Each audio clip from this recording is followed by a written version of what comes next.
mare, another day, another mini vlog. Panibagong araw nga na naman mga mare, panibagong mini vlog nga na naman tayo for today's video. Kakapwesto pa nga lang namin dito mga mare, maya nga may lumapit nga sa akin dito na binibenta niya nga yung kamote sa halagang 50 peso. Kaya naman ang ginawa ko nga mga mare ay nag-abot na nga lang ako sa kanya dito ng 50 pesos at ang sabi ko nga sa kanya yung kamote na yun na ibenta na nga lang din niya. At kinabit na nga pala namin kaagad yung tent namin dito mga mare dahil medyo makulimlim ngayong araw at tamang-tama nga din naman pagkarating nga namin dito ay meron na nga ring umorder nga sa amin. At ang tinda nga ngayon namin mga mare on and off nga dahil nga medyo maulan na ngayon kaya bumabawi lang talaga kami ng tinda kapag walang ulan or maaraw. Pero okay lang din naman sa amin mga mare dahil ganun naman talaga dito nga sa buhay ng negosyo at ipagpapatuloy pa rin namin yung business nga namin. At malay naman natin mga mare balang araw ay magkaroon din kami ng pwesto, yung tipong hindi na nga namin kailangan mabasa at magsara kapag umuulan dahil may pwesto na kami. Pero sa ngayon nga mga mare, manifesting nga muna tayo dyan dahil alam ko malayo pa tayo doon. At habang wala pa nga yung ulan dito sa amin mga mare, mabuti na nga lang din ay sunod-sunod nga yung mga customer na dumarating sa amin. At kahit medyo mahina nga yung bentahan ngayong maulan nga mga mare, ang importante ay nakakabenta pa rin kami kapag pumapwesto kami dito. Ang mahalaga nga hindi kami nasizero. Etong sila kuya nga mga mare ay napadaan nga lang dito sa amin at talaga na-curious sila dito sa kung ano ba tong binibenta nga namin. Kaya ang in-order nga nila dito mga mare, blueberry at lemon at gusto nga daw nila tikman. At medyo nagmamadali nga lang ako dito mga mare dahil sabi nga daw nila ay medyo bilisan ko dahil baka kasi mamaya may dumaan nga daw na bus. At mabuti na nga lang din mga mare ay wala pa nga dumaan na bus kaya naman tamang-tama nga lang din yung oras nga na paggawa ko dito at natuwa naman ako sa reaksyon nila mga mare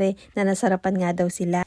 At natutuwa naman kami mga mare dahil halos nga ng mga customer namin dito ay mga suki na rin talaga namin. At masarap din sa feeling na yung binabalik-balikan nga yung paninda ninyo. At kinagabihan nga mga mare, eto medyo masama na nga yung panahon dito sa amin. Kaya naman umuwi na nga kami kaagad na maaga dito bago pa nga bumagsak yung malakas na ulan na ito. At dahil maaga pa naman mga mare, kaya naman pagka-uwi ko nga ng bahay dito ay naisipan ko nga balutin itong mga graham bar nga na nakalagay pa sa freezer. Medyo marami-rami rin itong babalutin ko nga mga mare, kaya naman sabi nga ng pinsan ko dito ay tulungan na nga daw niya ako para nga mapabilis yung trabaho ko. At natuwa naman ako dito sa comment nga ng follower ko mga mare, ang sabi niya nga dito, ngayon lang daw ulit dumaan sa FYP niya yung mga vlog ko dahil huling daan ko pa nga daw sa FYP niya ay yung graham bar pa daw yung tinda ko at yung mga vlog na content ko noon. Hindi na nga ako masyado nakakapag-vlog ng mga graham bar mga mare, pero sige kapag once na gumawa ulit ako ay gagawa ulit ako ng content dito dahil na-miss ko nga rin ito. Alam ko na-miss nyo yung mga gawa ko ngang vlog at content sa graham bar ko mga mare, pero hayaan nyo sa susunod ay gagawa rin ako ng video para ulit sa inyo. At kahit nagtitinda na nga ako sa labas mga mare ay gumagawa pa rin naman ako ng graham bar, hindi ko na nga lang masyadong nako-content. At etong pinsan nga nakasama ko nga mga mare, siya nga yung pinagbabantay ko sa tindahan kapag nagbebenta nga ako sa labas.